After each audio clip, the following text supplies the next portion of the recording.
Thank you for watching, liking, commenting, sharing, and subscribing right now. Yeah, but you don't even use your iPod anymore. Yes, I do. When? My iPod's downstairs right now in the dock. Whenever I'm sitting there, I'm listening to it in the Bose dock, or I take it with me. How do you like that anyway? I like the Bose dock.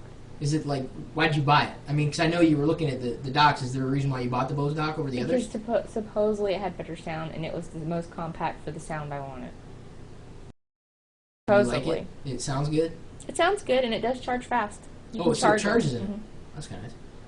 So and it has a remote. That's the part I like, because if I don't want that song, I can switch it, move it, turn it down. If I get on the phone, I don't have to go to it every time. Yeah, but you didn't even realize with the iPod, and this is what I'm trying to wrap my mind around, you only thought that you could play music on it if you bought it through iTunes. And then when you asked about MP3s, I said, no, you can play MP3s on your iPod too. Yeah, this is bad. Just like I used to have a subscription to Audible.com, and when I first, because what happens is when I first get to the technology and see it, if it's not there, I don't keep going back to it to check if it's ever updated. So when I first went on to Audible, it didn't sync with the iPod. This was way back years ago, I guess, a year and a half, 2 years ago. But I'm not going to keep going back to Audible to see if they work with the iPod. After I moved on with a different hardware, I was just like, whatever, I'm just going to move with that hardware. And also I had an ordeal trying to move any of the audiobooks from Audible to my phone. The phone that I have that's the PC phone or whatever. So I finally got tired of Audible. I mean, I love the people there. We actually have friends that work there, but the ease of use was not there for me. Either I'm a ditz or it just didn't work. So that part didn't work for me. And so then I started migrating slowly over to whatever was the easiest that would work. So if I wanted a piece of music, I could click it, get it, and it'd go. Yeah, but immediately. But then you signed up for, that's when you signed up for Napster. Well, Napster was in between. Napster I love so much because I could sit at my computer and play, and it was easier. And it was just like a one-time fee. I didn't have to pay every single time. So the one thing I do hate about iTunes is you get like a little taste of it, but you don't get the whole song. Like not even like, So that's a pain.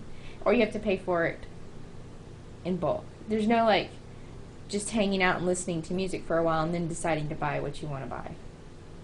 Well, you can listen to online radio. You can listen to just about any online radio, but right. And the other things I don't like about the iPod is that it got all scratched. So I'm looking at that beautiful new iPhone. I'm like, oh my God, I love it. It looks so great. And then I'm like, oh God, there's no screen for it. I don't see any kind of screen. The first thing I see when I look at that is just that is a freaking scratch waiting to happen to drive me crazy. $600 of scratched upness. And I'm like, no. And you have to leave it because you have to touch it, right? So how are you going to cover that? Same thing that we do with the digital cameras. I use the write-rights. But it's ugly, and that defeats the purpose. I'm not going to look and watch a video through a write-right. Yeah, but you have to protect the screen. I understand. So there needs to be some kind of... My iPod's scratched to hell, too, overclocked. No, that's why you have the cases for it. I know, that's when you have the cases for it. But sometimes it doesn't fit, because here's what happens. I have the case on it, then I want to dock it. Got to take everything out of the case, because it won't fit with the dock into the...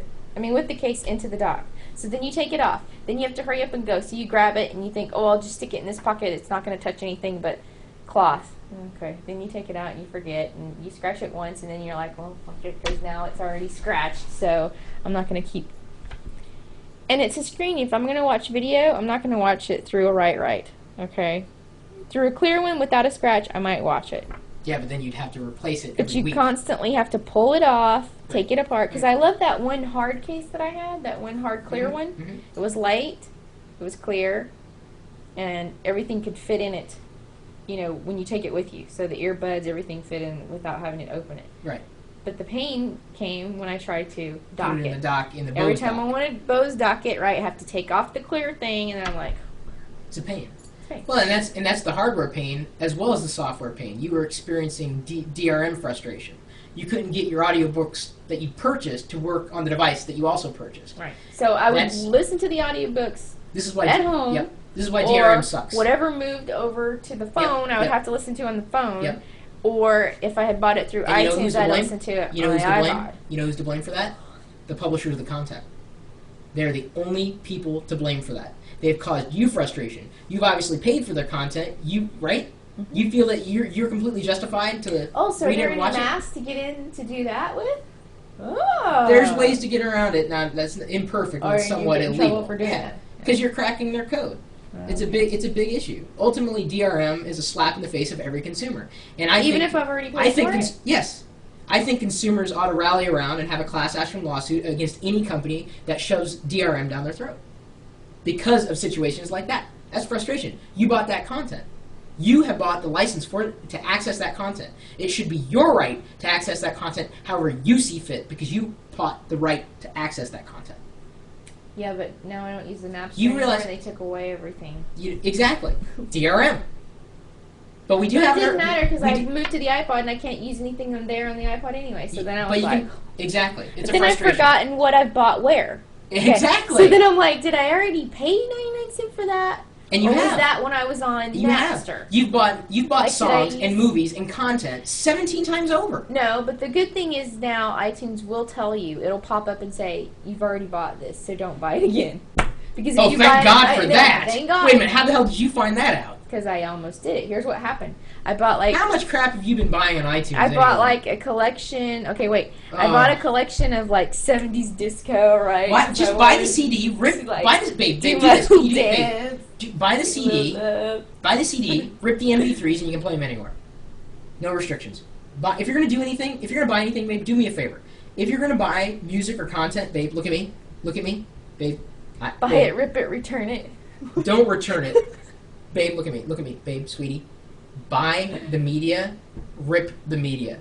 That way you can put it anywhere that you want. That's the only safe way of doing it. Obi-Wan Kenobi.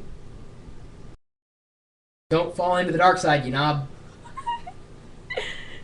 But see, this is, honestly, I mean, geeks barely understand this stuff, let alone average consumers. It's a huge frustration. It's a huge frustration. Oh, so anyways, I bought the 70s album. Right. And then I went back and I was going to get another album that was just that artist. And they're like, oh, you already have that. So Well, thank goodness. I'm glad they safeguarded you from buying stuff that you already bought. Well, here's the good thing, some companies though. don't do because that. I was all on that one machine. But I can't take that information and put it on the laptop to take it with me to go because I already have the iTunes hooked to the other machine.